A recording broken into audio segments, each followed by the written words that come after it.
আমার মতন যারা মধ্যবিত্ত ঘরের ছেলেমেয়েরা আছে বা বিশেষ করে ছেলেরা যারা আছে তাদের লাইফটা কিন্তু একদম অনেক অনেক কঠিন, যেটা মানে কল্পনার বাইরে, মানুষ কল্পনা করতে পারে না।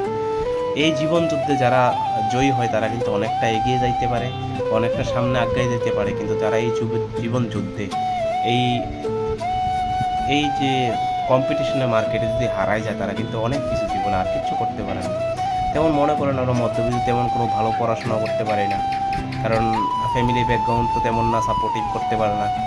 নেক্সট হচ্ছে আমরা ফ্যামিলিগত যে পিতৃ সম্পদ বা কোনো কিছু থাকা যে আমরা স্টেবল করবো এমন কোনো কিছু থাকে না, যা নিজের নিজের পায়ের যে নিজের মাটিটা এটাও নিজেকেই তৈরি করতে হয়। তো এই বিষয়গুলি তারপর দিন শেষে আবার মনে করেন যখন সাংসারিক জীবনে যায়, বিয়ে শাদী করে, তখন বউ বাচ্চা ছেলে সন্তান নিয়ে সে সবসময় তাদেরকে চিন্তা করা।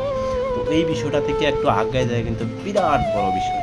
তারপরে থাকে আরও যায় ঝামেলা, ফ্যামিলি টেনশন, অনেক ধরনের টেনশন। আর একটা ছেলে বা একটা মধ্যবিত্ত ছেলে তারপরে সবচেয়ে বেশি হতাশ করে ওই সময় যখন তার অর্থনৈতিক অবস্থা খুব বেগতিক দেখা যায়, আর ওই সময় তার আপন মানুষগুলো কিন্তু আস্তে আস্তে তার থেকে দূরে সরার চেষ্টা করে, ভাই বোন আত্মীয় স্বজন যারাই করে, কোনো কিছু কিন্তু থাকে না। আস্তে আস্তে তারা সবাই নিজের একটা ডিস্টেন্স মেনটেন করে আস্তে আস্তে দূরে থেকে থাকবে, যখন আপনি সাফল্য কোনো জায়গায় সাফল্য করতে পারতেছেন না, এটাই বাস্তব। আর যখন আপনার এমন দুর্দিন আইব তখন কিন্তু পাশে কাউরে পাইতেন না। এটা হচ্ছে আমাদের মধ্যবিত্ত যারা আছে, আমরা যারা বেশি মধ্যবিত্ত কোয়াটা একটা ভুল, কারণ আমরা একদম পোর পোর ব্যাকগ্রাউন্ড থেকে আসছি। তারা এটা একটা জীবন যুদ্ধ, এটাতে টিকে থাকা বা এটা সার্ভাইভ করা, it's one kind of warrior like that, but it's quite difficult to stay.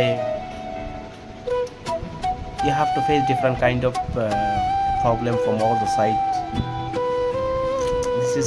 It's really unacceptable.